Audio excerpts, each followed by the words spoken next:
जय राधे।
अहेना सोनारगांव नारायणगंजे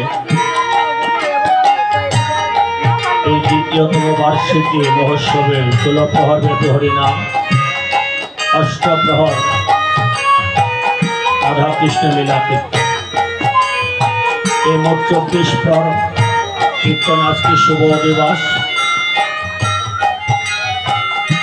जार चरण शरण करले सब अशुभ शुभ हो जाए शुभ तो शुभ हई अशुभ शुभ হয় से चरणे हलो श्री गुरुर चरण তাই সনাতন ধর্মের শাস্ত্র সিদ্ধান্ত অনুসারে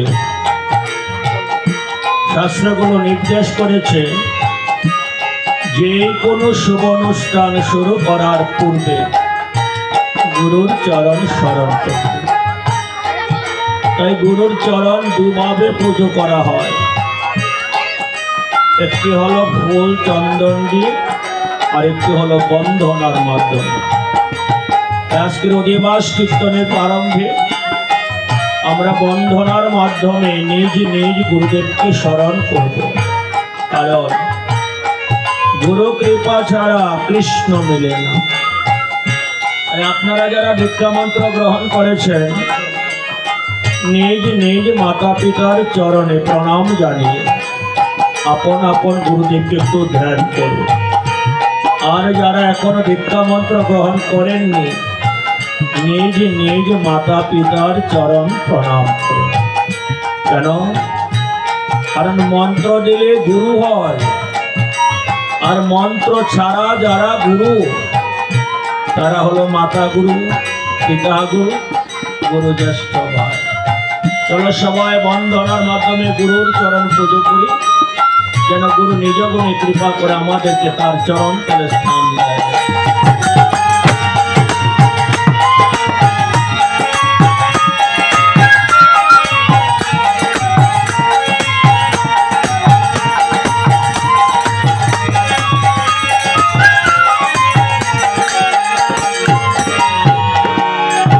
ওরে জয় জয়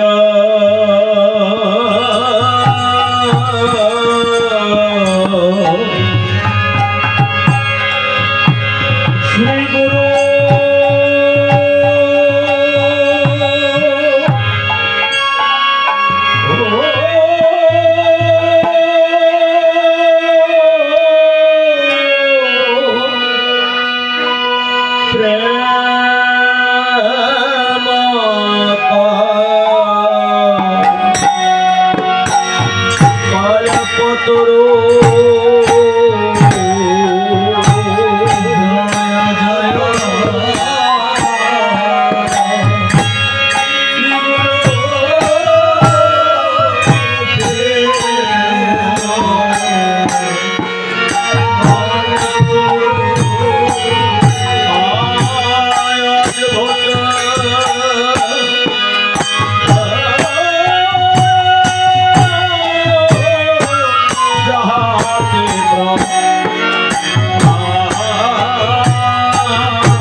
विष्णु भक्ति पदे देवी सत्तावत्ताय नमो नमः। विष्णु भक्ति ভালো করে খেয়াল করবে, ভিডিও করতে হবে না তোমাদের, ভিডিও আমার নামে সার্চ দিবে, কালকে সবাই পেয়ে যাবে। বিষ্ণু ভক্তি কি ভালো করে খেয়াল করবেন। লক্ষ্মী পূজা করলে মা ধন দিবে, দুর্গা পূজা করলে মা দুর্গতি আসবে, সরস্বতী পূজা করলে মা বিদ্যা দিবে, গণেশ পূজা করলে বিঘ্ন নাশ হবে। কিন্তু তুলসী পূজা করলে তিনি বিষ্ণু ভক্তি প্রদান করে থাকেন। বিষ্ণু ভক্তি কি? যে ভক্তি না পেলে আপনি মুক্তি পাবেন না। আরে ভাই তোমরা কথা বলো না, কিসের মুক্তি? এই যে দেহটা আছে না, এই দেহ থেকে মুক্তি পেতে হবে। এই দেহটা থেকে তোমার মুক্তি পেতে হবে। কি করে পাবে? লোকনাথ ব্রহ্মচারী যখন 19 জ্যৈষ্ঠ 11:35 চলে যাবেন, তিনি বলেছিলেন আগের দিন আমি আগামীকাল 11:35 সূর্যলোকে চলে যাব। যাবার সময় কি করেছে? এই দেহটাকে তিনি রেখে সূক্ষ্ম দেহ ধারণ করে গিয়েছে। এই দেহটা হলো জরাব্যাধির দেহ, এখানে রোগ আছে, সুখ আছে, কষ্ট আছে। কিন্তু আরেকটি দেহ ভগবান মৃত্যুর পরে তোমাকে দেয়, দেহটার নাম হলো সূক্ষ্ম দেহ। এই দেহটাকে বলে অষ্টপাশের দেহ। এই অষ্টপাশ থেকে তোমাকে যিনি মুক্তি দিতে পারে তার নামই হলো বিষ্ণু ভক্তি।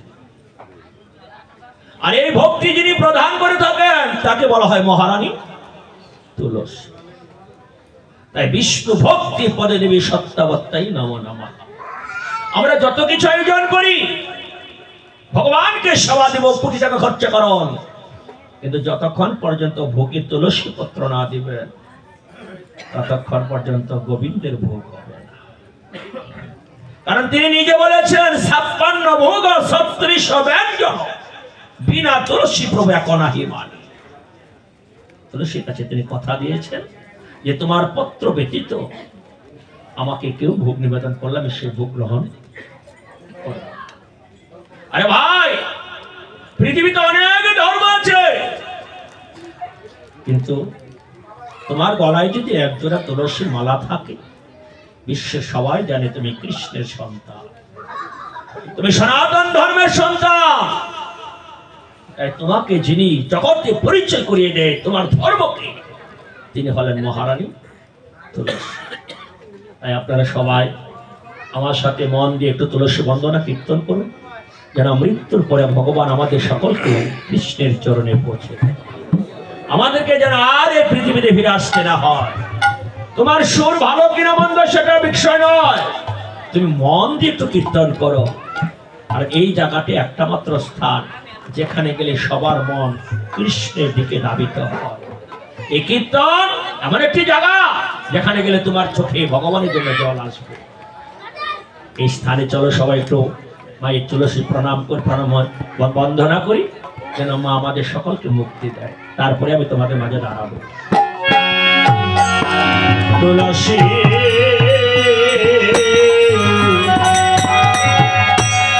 কৃষ্ণ প্রেয়সী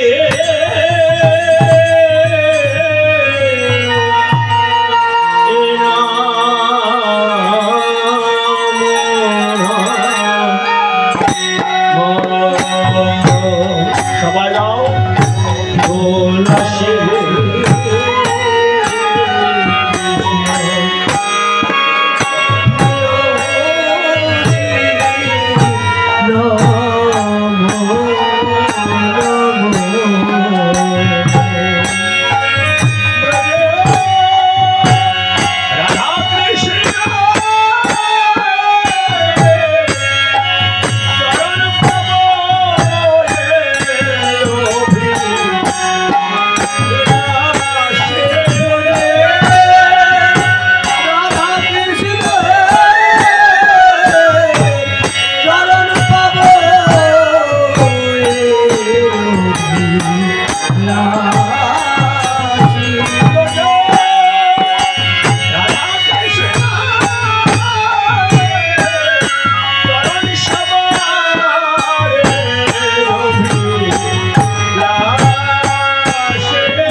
महारानी की, तुलसी महारानी की। एक नंबर मत पीछे शब्दটা চলে গেছে।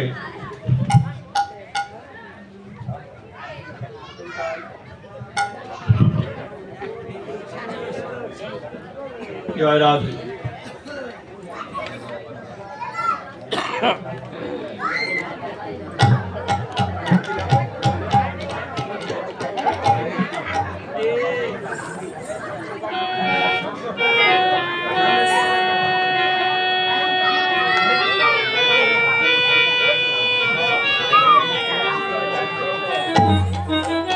एक नंबर सामना दो बाबा।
हेलो हरे कृष्ण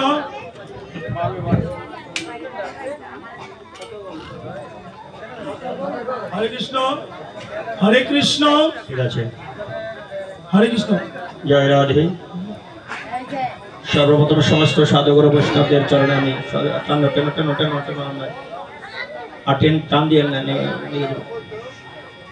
সর্বপ্রথম সমস্ত সাধুগুরু বৈষ্ণবদের চরণে আমি শতকোটি প্রণাম জানাচ্ছি। কোন মুসলমান ভাই বোন থাকলে আদাব রইল। প্রণাম জানাই আমার গুরুদেব শ্রীমদ স্বামী বিবেকানন্দ ব্রহ্মচারী শ্রীপাদ পদ্মে। তিনি সন্ন্যাস প্রাপ্ত নাম শ্রী শ্রী 108 স্বামী বিবুধানন্দ সরস্বতী মহারাজ বারাসাত কলকাতা। গুরু বন্ধনায় আমরা অনেকগুলো কথা বলেছি যেগুলো বুঝতে আপনাদের কষ্ট হয়েছে আমি জানি। জয় জয় শ্রী গুরু প্রেম কল্পতরু। গুরুদেবকে বলা হয়েছে প্রেম কল্পতরু। প্রেম কল্পতরু মানে কি? শব্দের অর্থ হলো বৃক্ষ। কল্প শব্দের অর্থ হলো যা কল্পনা করা হয়। গুরুদেব ভক্ত কল্পনা করে গুরুদেবের কাছে যা চায় তিনি ভক্তের মনোবাসনা পূর্ণ করে। জয় জয় শ্রী গুরু প্রেম কল্পতরু অদ্ভুত যাহাতে প্রকাশ। গুরুদেবের মধ্যে কিছু জিনিস আছে যাহা অদ্ভুত। হিয়া অজ্ঞান তিমির অবর অজ্ঞান। হিয়া শব্দের অর্থ হলো অন্তর্হৃদয়। হিয়া অজ্ঞান, আমার হৃদয়ের অজ্ঞানতা দেখে সুচন্দ্র কিরণে করিল নাশ। অর্থাৎ জ্ঞানাঞ্জয় শলকা দিয়ে আমার অজ্ঞানতার দ্বার তিনি নাশ করে দিলেন। ইহা লোচন আনন্দ ধাম, যারা গুরুর চরণ সর্বদা সাধন ভজন করে গুরুকে সব সময় হৃদয়ে ধারণ করে তাদের মনে আনন্দই হয়।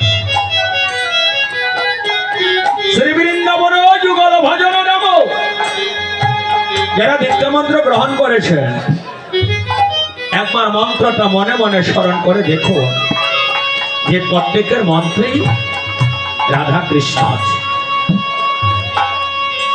আছে তো। রাধা কৃষ্ণ ছাড়া বীজ মন্ত্র থাকলে তাহা কৃষ্ণ মন্ত্র হবে না। মামনি তুমি ভোটাটা দিয়ে তাড়াতাড়ি চলে যাও, আর ভোটা দিতে হবে না, পরে দাও, বসে থাকো। কি বলছি? শ্রী বৃন্দাবন যুগল ভজন ধাম, যেখানে রাধা কৃষ্ণ থাকে তাকে কি বলা হয়? বৃন্দা।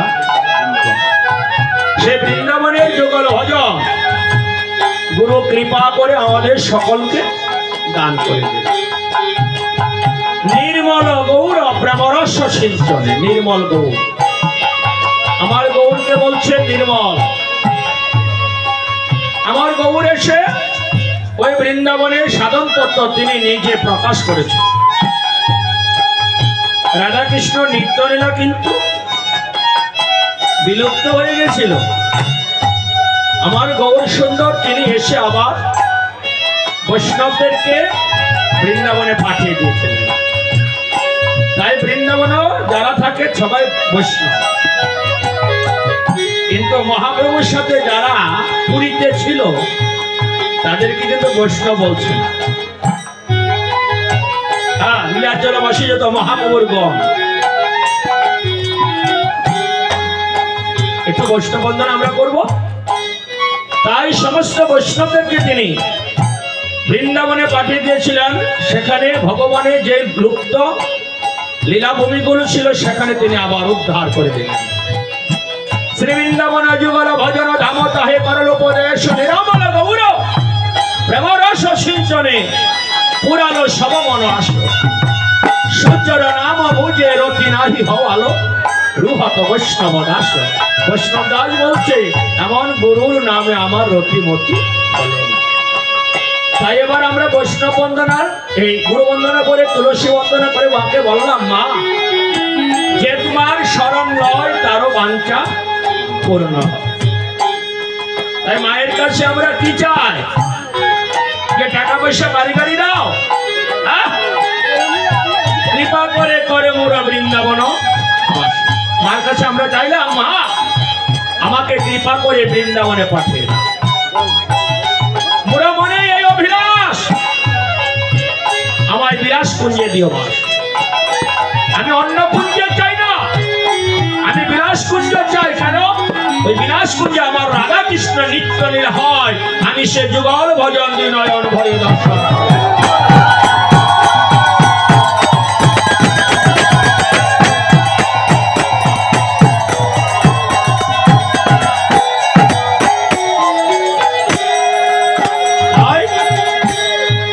বৃন্দাবনে যখন যুগল ভজন হয় আমার সখীরা আমার ভগবানের চরণ পূজা করে, অষ্টসখী। তাই মার কাছে বললাম, মা এই নিবেদন ধরো, আমার সখী আনুগত্য সবার অধিকার দিয়ে করো মোরে নিজ দাস। দীনকৃষ্ণ দাসে কয়, সে দীনকৃষ্ণকে আমরা যারা এখানে আছি সবাই আমরা দীনকৃষ্ণ আমাদের প্রতিনিধি হয়ে বলছে, দীনকৃষ্ণ দাসে কয় এই যেন মোর হয়, শ্রী রাধা গোবিন্দ প্রেমে সদাই যেন। এবার আমরা তুলসীর পরে বৈষ্ণব বন্দনা করব। আপনারা যারা এখানে এসেছেন সবাই বৈষ্ণব, কারণ আপনাদের মধ্যে সেই বৈষ্ণবীয় ভাব ফুটে উঠেছে বলে এখানে কীর্তন শ্রবণ করতে এসেছে। তারপরও অনন্তগুলি ব্রহ্মাণ্ডের অনন্ত সাধুগুরু বৈষ্ণব শাখা নিরাকারে যে যেখানে আছে সবাইকে আজকের এই কাহেনা এই মন্দিরে আহ্বান করতে হবে। কারণ মহাপ্রভু প্রথমে বলছেন যে অধিবাসের নিয়মে আছে অগ্রে বৈষ্ণব বন্ধনা করো। তাই বৃন্দাবন দাস গোস্বামী রচিত সেই বৈষ্ণব বন্ধনার মাধ্যমে আমরা সমস্ত বৈষ্ণবদেরকে আহ্বান করছি। ওরে বৃন্দাবনবাসী যত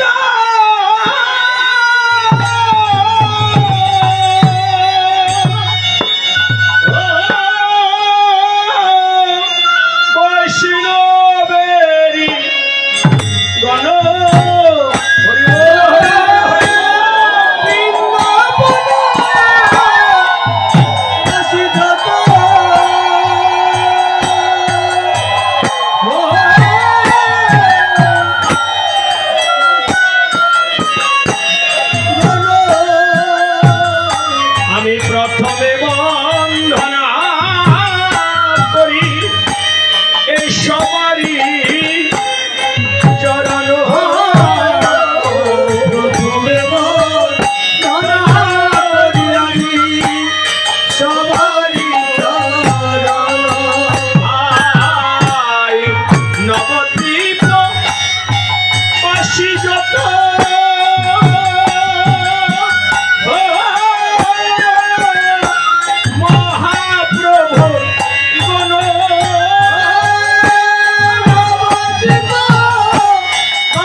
নবদ্বীপ বাসী যত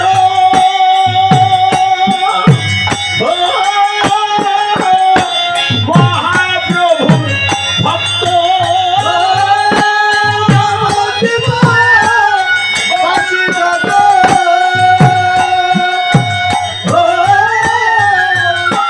মহাপ্রভু আমি সবার চরণ হইয়া অনু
জয় রাধে।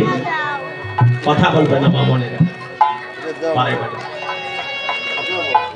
অধিবাসে বৈষ্ণব নিমন্ত্রণ করার পরে বলছে কীর্তনিয়াদেরকে আহ্বান করো। এখন কীর্তনিয়া কি আমরা না, কালকে যারা কীর্তন করবে তারা না, পরের দিন যারা লীলা করবে তারা না। এই কলির যুগে সংকীর্তনের পিতা যিনি আমার গৌর গুণমণি তিনি, তাকে বলা হয় সংকীর্তনের শিরোমণি। এই জন্য গ্রাম বাংলায় আসর বন্ধনে আমরা শুনে থাকি সংকীর্তনের শিরোমণি প্রেমদাতা রসের খনি প্রভু আছি তোমার সাথে বসে। তুমি করো কীর্তন নাম পরিশন তোমার ভক্তগণ। তাই কীর্তনিয়া যিনি আমার গৌর গুণমণিতে, তার সাথে কে আছে? নিত্যানন্দ প্রভু, অদ্বৈত প্রভু, গদাধর, শ্রীবাস, আরো অসংখ্য ভক্তরা। তারা কীর্তন করে গেছে আর আমরা তাদের পদাঙ্ক অনুসরণ করছি। এবার আমার মহাপ্রভুকে ওনার পার্শ্ববর্গ সহ নবদ্বীপ থেকে আজকের এই কাহেনা এই আসরে তোমাদেরকে আহ্বান করে আনতে হবে। আমার গৌরকে আনতে হলে সরল একটা মনের প্রয়োজন আর ভক্তির প্রয়োজন, কারণ ভক্তি ছাড়া আমার ভগবানকে আনা কারো পক্ষে সম্ভব। দেখো মা, ভগবান যে কষ্ট আমাদের জন্য করেছে, আমাদের জন্য যে কষ্ট আমার গৌর সুন্দর করেছে, তার 100 ভাগের 1 ভাগও যদি কোনো ভক্ত করত, ভগবান তার ঘরে এসে বসে থাক। কেমন কষ্ট করেছে বৃদ্ধ মা শচী দেবী, 15-16 বছরের স্ত্রী বিষ্ণুপ্রিয়া, তাদেরকে রেখে তিনি 24 বছর বয়সে সন্ন্যাস ধর্ম গ্রহণ করেছিলেন।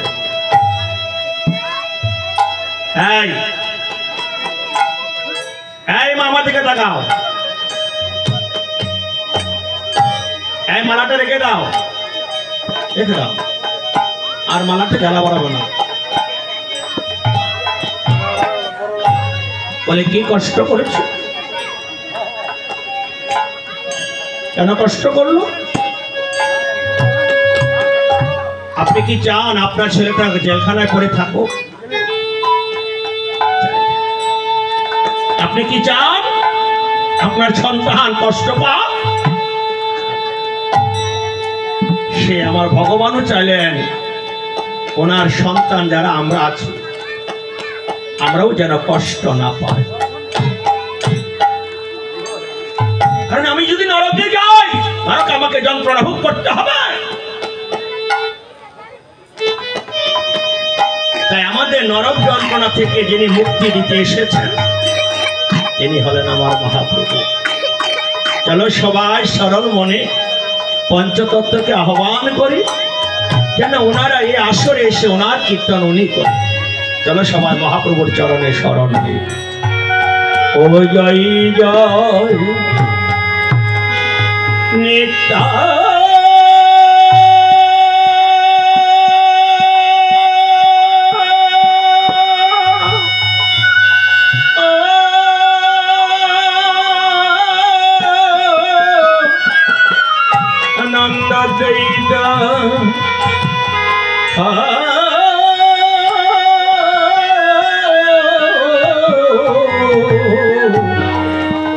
গৌরাঙ্গ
কৃপা করো।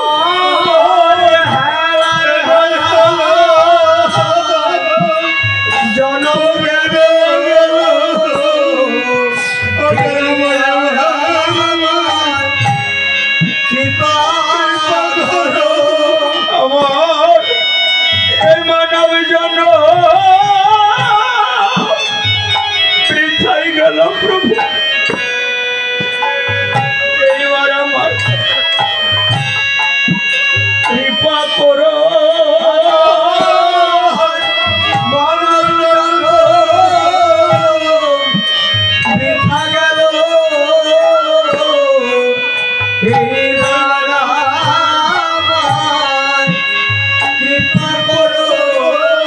হেলাই হেলাই বেলাটা চলে গেল।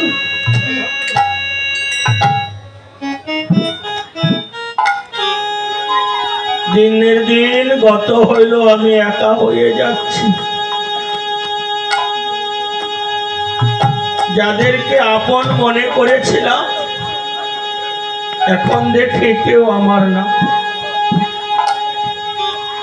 আজকে তোমরা মহাপ্রভুর কীর্তনের অধিবাস করছো তো, কিন্তু তোমাদের জীবনে আমার জীবনে একদিন অধিবাস হবে। সে অধিবাসটা কোনো মন্দিরে হবে না, আরো বাড়িতেও হবে না, হবে আমাকে যেখানে চিরদিনের জন্য সমাধি দিবে সেটা। আমার স্ত্রী পুত্র কন্যা পরিজন সবাই মিলে এই সুন্দর পোশাকগুলো খুলে নিয়ে সাদা একটা কাপড় পরাইয়ে আমাকে একা ছেড়ে দিল। নিতাই,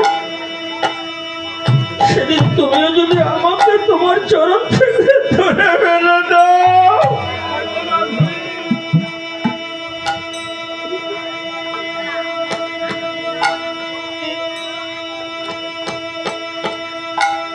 আমি কোথায় যাবো? আমি নিজেও জানি।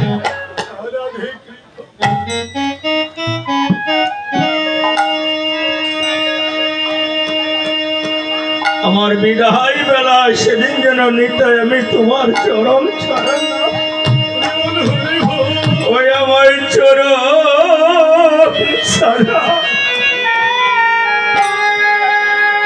করো করো না।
না হে আমি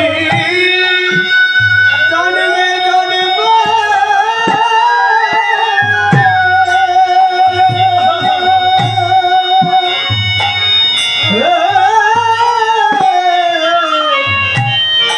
অপরাধী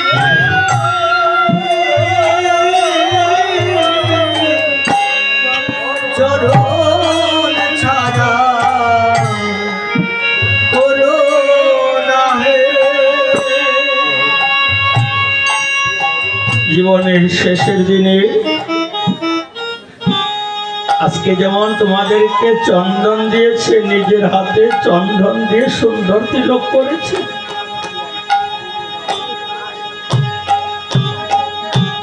জীবনের শেষের তিলক আমি জানি না আমাকে কে দিবে, কারণ সেদিন আমার তিলক আমি নিজে দিব না।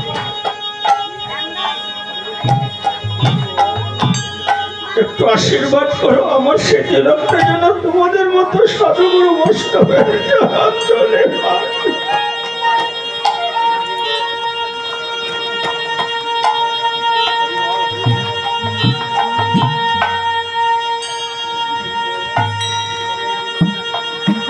পরীক্ষিত বেলা একটি গান লিখছে, ওরে আমি যেদিন যাব চলে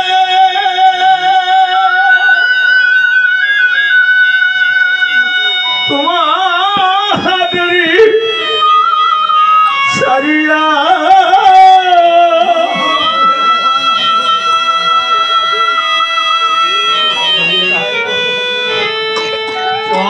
চন্দনের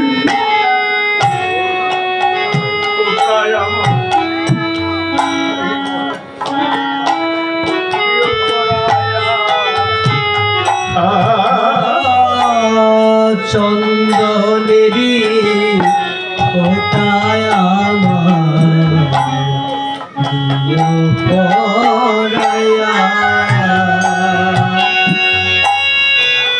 আমি যদি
শুইয়া খাট পালঙ্ক ঘরে থইয়া খাট পালঙ্ক ঘরে থইয়া শ্মশান ঘাটে রব শুইয়া ও সাজে খাট পালঙ্ক আমার ঘরে থইয়া খাট পালঙ্ক আমার ঘরে থইয়া শ্মশান ঘাটে পালঙ্ক ঘরে থইয়া খাট পালঙ্ক ঘরে থইয়া শ্মশান ঘাটে শুইয়া চন্দ্রনেরি ফোঁটায় আমার পরায়া চন্দ্রনেরি ফোঁটায় আমার পরায়া ওরে স্ত্রী পুত্র সোনার গহনা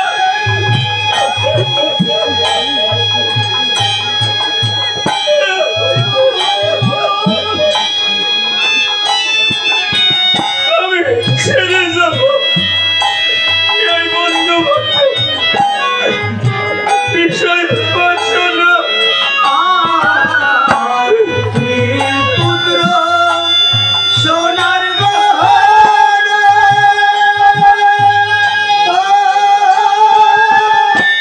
ছেড়ে যাব বন্ধু বান্ধব বিষয় বাসনা স্ত্রী পুত্র সোনার গহনা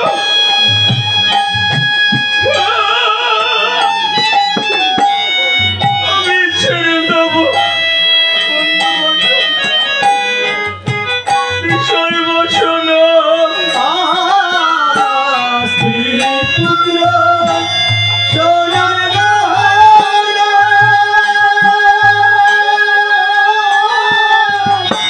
ছেড়ে যাব বন্ধু বান্ধব বিষয় বাসনা আমার সব কিছু তো রবে পড়ে সব কিছুই তো রবে পড়ে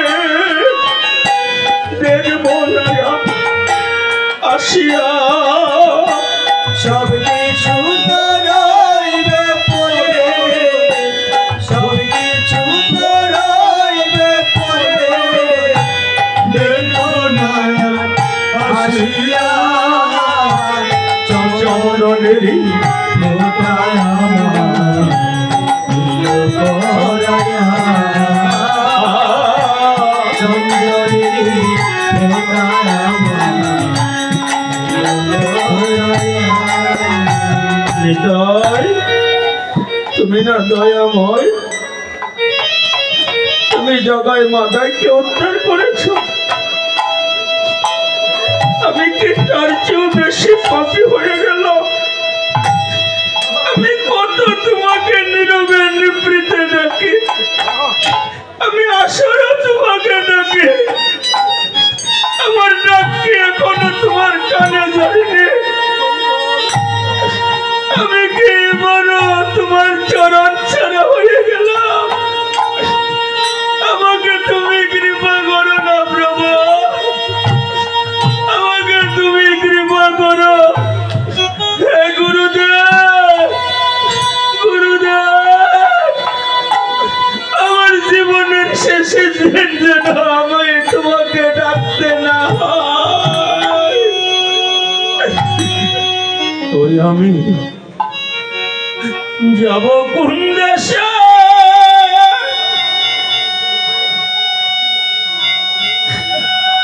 ও গুরু তোমার তালাশে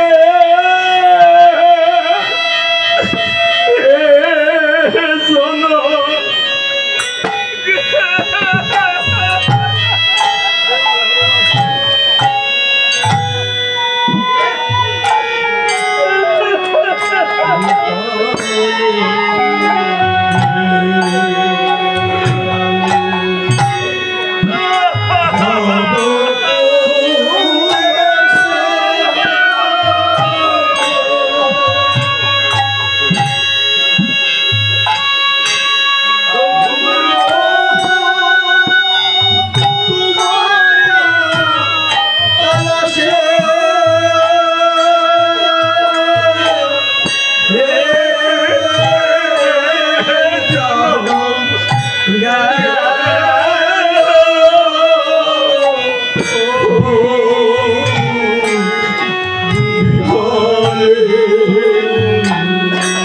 ওই আমি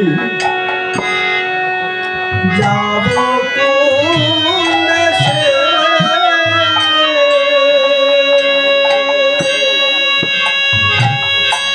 ও গুরু তোমার আশিসে হে জনক গেল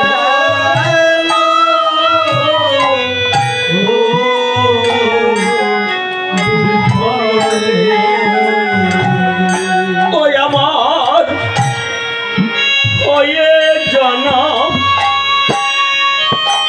ওরে বিঠাই গেল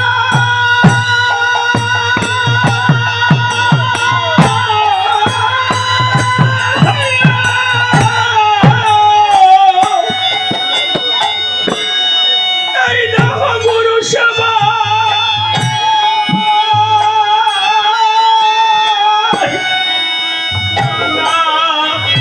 লাগিল গো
সাধু গুরু চরণ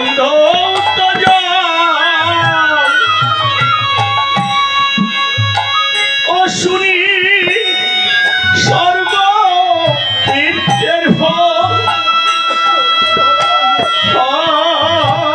আমি করলাম না সেব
ও তোমার যুগল পদে দিতে পারি হে, ও তোমার যুগল পদে দিতে পারি হে, জনম গেল ও বিভাগে তোমার যুগল পদে দিতে পারি হে, ও তোমার যুগল। জয় সাধুগুরু বৈষ্ণব গোসাই প্রেমানন্দ।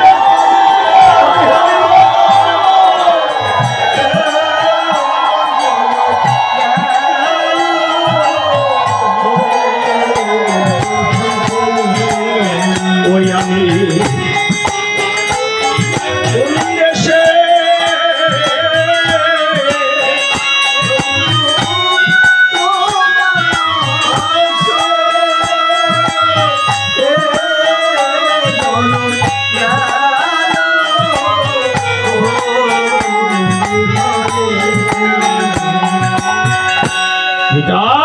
তাই এই সংসারে আমার নরোত্তম ঠাকুর বলছে,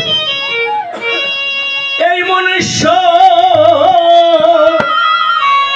জন্ম পাইয়া ওরে রাধা কৃষ্ণ নাম দিয়া হরি বল হরি বল।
রাধা কৃষ্ণ না ভজিয়া জানিয়া শুনিয়া বিষপান সংসার বিষয় নলে। বিষয় মানে কি? আপনার আমার কাছে বিষয় মানে টাকা পয়সা, বাড়ি গাড়ি।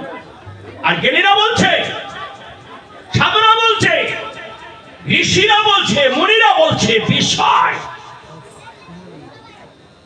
যা পান করলে মানুষের মৃত্যু হয়, বিষ। কারণ তোমার আমার টাকার লোভ যাবে না। কি বলো ভাই? নরোত্তম ঠাকুর বলছে বিষয় সারিয়া কবে শুদ্ধ হবে মন, কবে হা ভেরি বসে মধুর বৃন্দাবন। সংসার বিষয় নদী বাণী শিখা চলে, জোড়াইতে কোনো উপায় নেই। তুমি আমি যারা কানে আছি সংসারে আছি তো, এমন কোন সংসার নাই যে ঘরে অশান্তি নেই, আগুন নেই।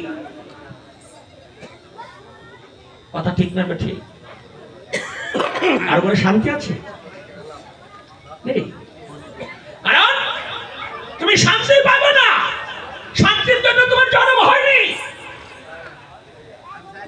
তোমার পূর্ব জন্মের কর্মফল ভোগ করার জন্য পৃথিবীতে এসেছ। কর্মফল ভোগ করতে এসে জেলখানার কয়েদি হয়ে তুমি কি করে সুখের আশা করো?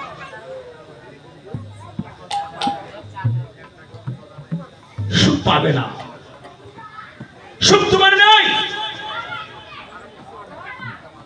যখন কারো গৃহে আগুন লাগে, এক ছেলে তাকে বসে দাও। কারো গৃহে যদি আগুন লাগে, আগুন নিবানোর জন্য কে আসে? দমকল বাহিনী। এই যে আমরা করি আগুন যে জ্বলছে, সে জল আগুনকে নিবাতে কে এসেছে? আমার গৌর সুন্দর এসেছে। কি নিয়ে এসেছে? কি নিয়ে? সেটা হলো গোলকের প্রেম। ওরে গোলকেরই প্রেম ধন, এই হরির নাম সংকীর্তন।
চতুর্থ অধ্যায়ে ভগবান বললেন জন্ম কর্ম চমে দিব্য, জন্ম কর্ম চমে দিব্য যুবিতি তত্ত্বত ত্যাক্তাং গাহং পুনর্জন্ম নয়টি মামিকে শহরের জন্য। আমার জন্ম দিব্য, কর্ম দিব্য। যে ব্যক্তি তত্ত্ব কথা জানে তার আর পুনর্জন্ম গ্রহণ করতে ভালো করে খেয়াল করবে। ভগবানের মা বাবা আছে, কিন্তু পদকর্তা কি বলছে? জয় জয় যশোদানন্দন। যশোদা কে গো মা? কৃষ্ণের মা। তোমরা শুনছো তো নাকি? কথা বুঝো তো? আচ্ছা, মা কি সন্তান গর্ভে ধরেছে? কার গর্ব উপলক্ষ করে ভগবান পৃথিবীতে আসলেন? দেবকী। ভগবানের জন্ম নেই তো, তিনি দিব্যভাবে এসেছে, কিন্তু গর্বটা উপলক্ষ কার ছিল? দেবকী। কত কষ্ট করেছে। বাইরে বাচ্চাগুলো যাতে কষ্ট মানে আওয়াজ করতে হবে, একটু খেয়াল করবো বাবা। ওপাশে ওপাশে সব জায়গায় আছে। কি বলছি বলছো না? যদি কেউ কষ্ট করো ভগবান তোমাকে আনার জন্য, সে হলো দেবকী।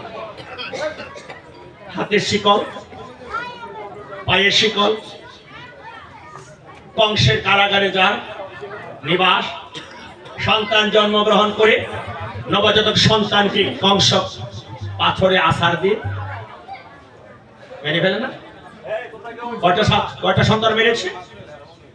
6টা সন্তান মেরেছে। কয়টা? কৃষ্ণ কত নম্বর সন্তান? 8ম গর্ভের সন্তান। তাহলে 6টা মারলো, আরেকটা কোথায় গেল?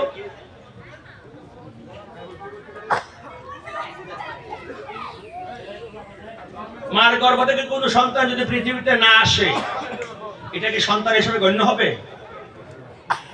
এই 7 নম্বর সন্তান বসুদেবের প্রথম স্ত্রী। বসুদেবের 2জন স্ত্রী, প্রথম স্ত্রীর হলো রোহিণী আর দ্বিতীয় স্ত্রীর নাম হলো দেবকী। দেবকীর গর্ভে সন্তান যুগমাকে আশ্রয় করে নিয়ে গেল কোথায়? রোহিণীর গর্ভে।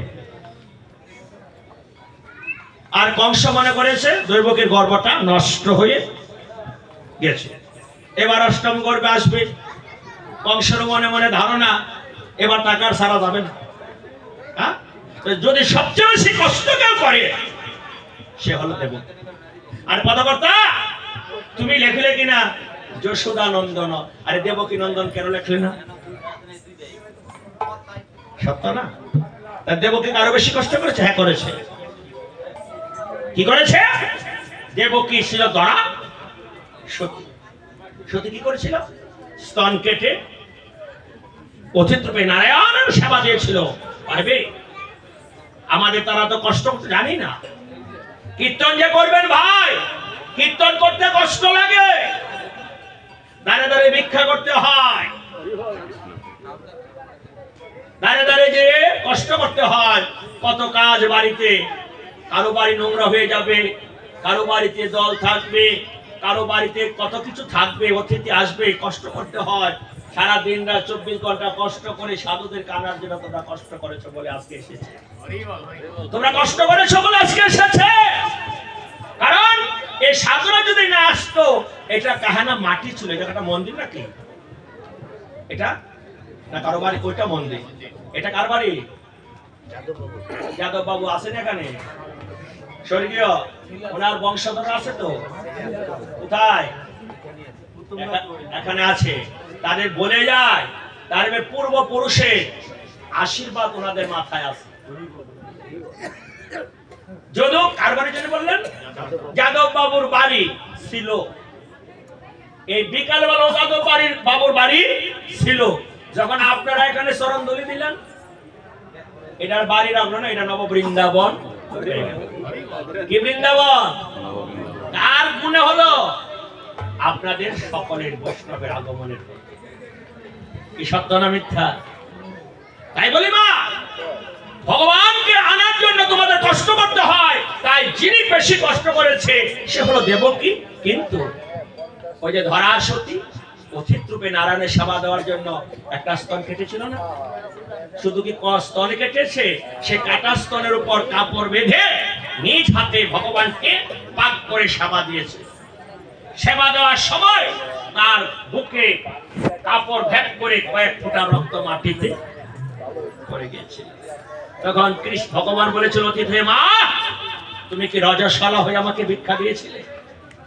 ধরা বলেছিল না প্রভু। প্রভু বললে কেন? বলে তুমি তো অতিথি নারায়ণ, তাই তুমি অতীত রূপে নারায়ণ সেবা দেওয়ার জন্য আমি আমার একটা স্তন কেটে বন্ধক দিয়ে তোমার চাল ডাল এনেছি।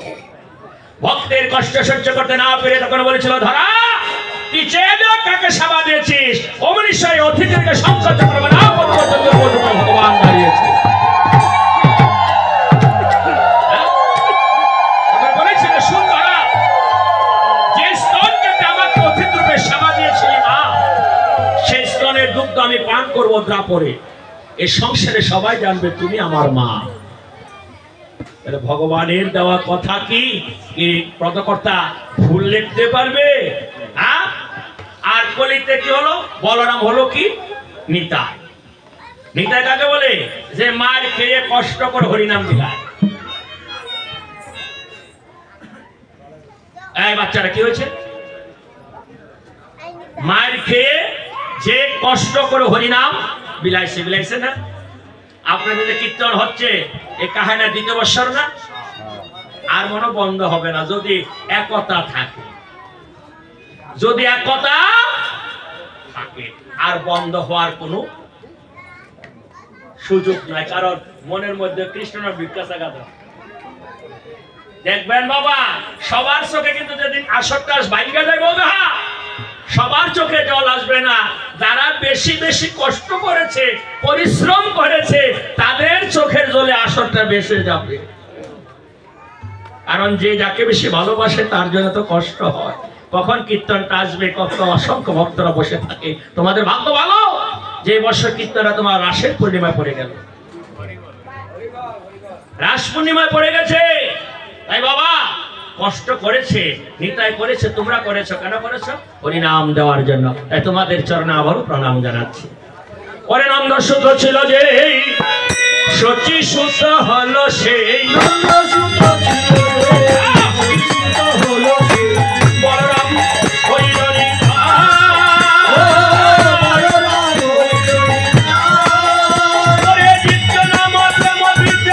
আসিয়াছে নদিয়াতে।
সবাই বলছেন কণ্ঠটা এতটুকু, এর বেশি আওয়াজ হয় না? তো ভাগ্য বলো, তারা যারা যারা এখানে এসেছে তাদের সকলে ঘরে শান্তি আছে। যে ঘরের স্ত্রীর কণ্ঠ নিচু, পুরুষের কণ্ঠ উপরে, সে ঘরে শান্তি আছে। আর যে ঘরের স্ত্রীর কণ্ঠটা বেশি, স্বামীর কণ্ঠটা আবার পরীক্ষা করতাম তাদের কইতে হইলে বলো মা হরিনাম কি মন্ত্র, আজরা বলে না কি মন্ত্র, মা মন্ত্র এটা বুঝু বলার জন্য নাই। এবং কিস্তি আছে হরিনাম কি মন্ত্র, হরে কৃষ্ণ বলা যায় না, হরে কৃষ্ণ, হরিনাম মহামন্ত্র। এই মন্ত্রটার নাম মহামন্ত্র। গুরু যে কানে দেয় এটার নাম হলো বীজ মন্ত্র। আর যত আসে সব মন্ত্র, এটার নাম দিয়েছে কি মহা। কারণ কি এই মন্ত্র শুধু বাংলায় না, তিনি বলেছিলেন পৃথিবীতে যত আছে নগরাদি গ্রাম সর্বত্র প্রচার হবে এই হরিনাম। যেখানে যেখানে 20-30 ঘর আমাদের সনাতন ধর্মের লোক আছে, সেখানে কিন্তু হরিনাম শুরু হয়ে গেছে। না কেন হলো? বুঝতে পারছে যে আমার কষ্টার্জিত কিছু অর্থ আমি ভগবানের সেবায় লাগিয়ে যাই। আগে এত টাকা কীর্তনে খরচ হতো না, প্রসাদও পাওয়া গেছে না। আর এখন প্রসাদ এমন ভাবে দেয়, 2টা টাকা শুরু হয় একেবারে 5টা যখন আসেন, অভাব অভাব নাই। কি সত্য না মিথ্যা? তাই হরিনাম কি মন্ত্র? কয়দিন হবে কীর্তন এখানে? আর হরিনাম কয়দিন? লীলা তো বাদ দাও, কয়দিন? 2 দিন। কেন? এনে যদি 16 দিনও হয়, কেউ বলতে পারবেন আর ভালো লাগে না? এই হরে কৃষ্ণ এই 16 নাম 32 করে পারেন না এমন কেউ আছে এখানে? আরেন না আছেন কেউ? এই মন্ত্রটা বসে বসে মুখস্থ করছেন কেউ? ভুলার কোনো ব্যবস্থা আছে? মুখস্থ করছি না, ভুলারও কোনো ব্যবস্থা। এই নাম শুনতে ওই ইচ্ছা হয় কেন? যেই ভজে সেই ভজে আবর্তহীন ছাড়, কৃষ্ণ ভজনে নাহি জাতি কুলাদির বিচার। এই যে কীর্তন হবে, এখানে কিন্তু জাত বেজাত নাই। এখানে যারা উপাসনাকারী বৈষ্ণব, যারা দীক্ষা গ্রহণ করছে না, কীর্তন হইলে তারা চরণ উপাসনা থেকে প্রণাম করে না? করে না? বসে লোকেরা না জিজ্ঞাসা করে তুমি উপাসনা লই শুনি কলিজা কামড় মারবা। কারণ ভগবান গৌরের আদেশে নিত্যানন্দ প্রভু 3টা জায়গায় জাত বাজার তুলে দিছে, কোন জাত বাজার থাকবে না। সেই 3টা জায়গা কি? কৃষ্ণ ভজন 1, 2 নম্বর হরিনাম সংকীর্তন, 3 নম্বর প্রসাদ গ্রহণ করা। প্রসাদের মধ্যে লাইনে বইলে কেউ জিগা এবার তুমি এই সূত্রধন্যা দাস না নবসূত না কবর্তন না নাথ না কুন্ডা চক্রবর্তী জিগাইনি? হ্যাঁ, এটা চক্রবর্তী কোষের প্রসাদ হয় না? হ্যাঁ, ওই এইটা সারা আর ইস্কনে জাত তুলেন কেন? আমি বলছি সার্বজনীন লইব না লইব, কিন্তু তার মধ্যে একটাই সংক্ষিপ্ত। তারা বলতেছে তুমি প্রসাদ রুচি হইয়া ভাগ করলে আমি লোক লই তো নাকি রে বেটা? এই একটা ড্যাম লাগাই দিচ্ছেন, এটা থাকতো না, কিছুদিন পরে এটি উঠতে দেবো। কারণ সবাই এক ফ্ল্যাটে আইসা পড়বে, একটা ফ্ল্যাটে আসতে হবে, সব এক ফ্ল্যাট। এখানে কোনো জাতি নাই। হরিনাম কি মন্ত্র? মহামন্ত্র। মহারাজ এই যে আরেকটা কথা মনে পড়ছে, দাদা একটা সংগঠনের নাম রয়েছে, এটাকে কালাসান বলেন, গৌরমত বলেন, উপাসনাদারী বলেন, এই এই রামকৃষ্ণ বলেন, রাম ঠাকুর বলেন, এই জগৎবন্ধু সুন্দর বলেন, মহারা অনুকূল ঠাকুর বলেন। মহারা যখন মরে যে যে মন্ত্র দীক্ষা রয়েছেন, মরার পরে শ্মশানে নেওয়ার সময় কি দিয়ে যা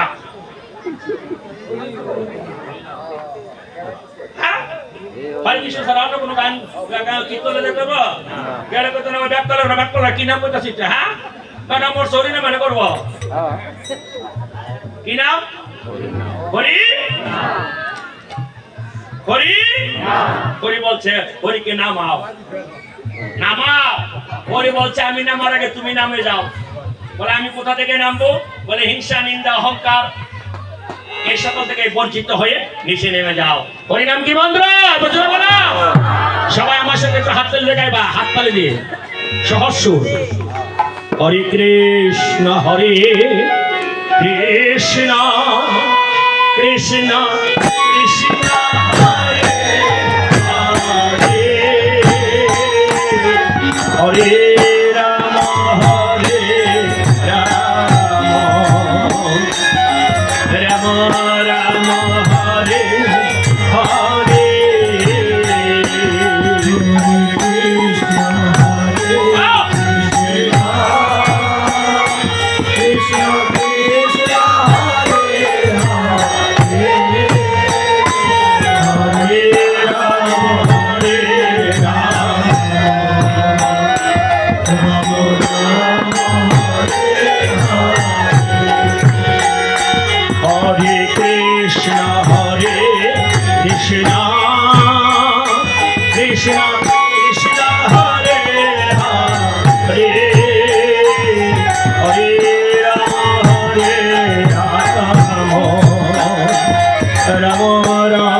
হরে হরে, হরে রাম হরে রাম, রাম রাম হরে হরে।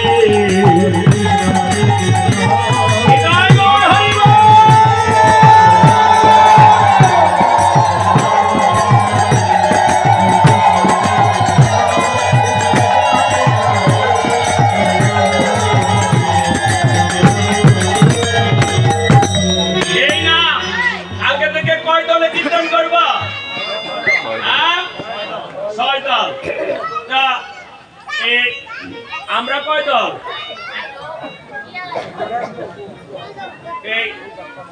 এই হরে কৃষ্ণ যারা মালা জপ করেন, জপ করার আগে 5 জনের নাম নিতে হয়।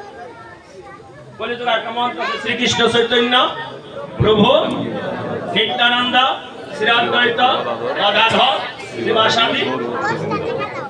এই কথাটা ভালো করে বুঝবেন। শ্রীকৃষ্ণ চৈতন্য মানে একটা দল, চৈতন্য সম্প্রদায়, এটা গৌড়ের সম্প্রদায় আর কি। 2 নম্বরে তো নিত্যানন্দ সম্প্রদায়। আরে বাচ্চার কথা বলছি না। 3 নম্বরে হইল অদ্বৈত সম্প্রদায়। 4 নম্বরে গদাধর, 5 নম্বর শ্রীবাস, তারা 5 দল আর আমরা সবাই মিলে এক দল। শ্রীকৃষ্ণ চৈতন্য প্রভু নিত্যানন্দ শ্রী অদ্বৈত গদাধর শ্রীবাস, পরে কি আদি গৌর ভক্ত। এটার মধ্যে কোনো নাম নাই, এটা সবার কিছু কি বলা। তারা 5 জন, আমরা সবাই মিলে হইলাম একদল, হইল 6 দল। বুঝতে পারছো? এখন নিত্যানন্দকে বলছে আসার জন্য, গৌরাঙ্গকে বলছে আসার জন্য, আরো রয়েছে কয়জন? 3 জন। এই 3 জনের মধ্যে এখন যাকে ডাক দিব তিনি হলেন অদ্বৈত।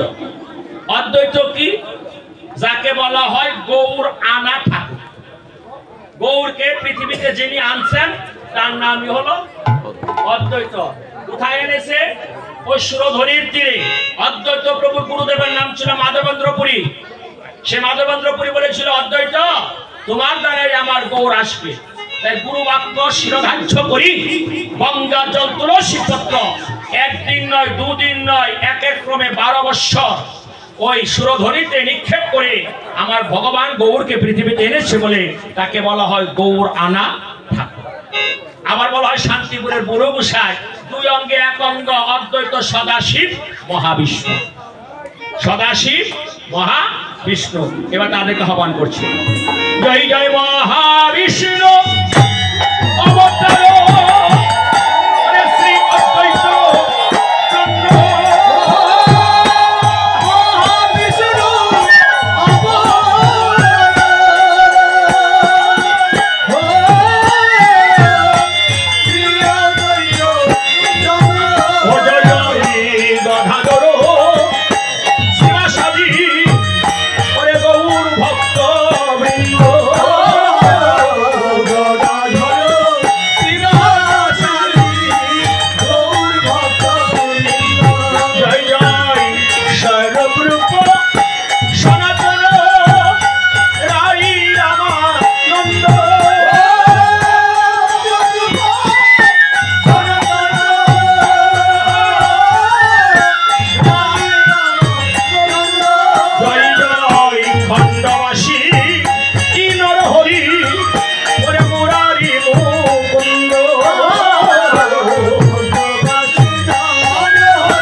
সঙ্গে বোঝে রাই ভবানন্দ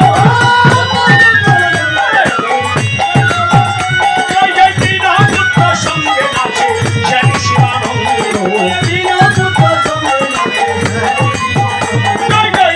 সবু পাগল আদি সরস্বতী মহন্ত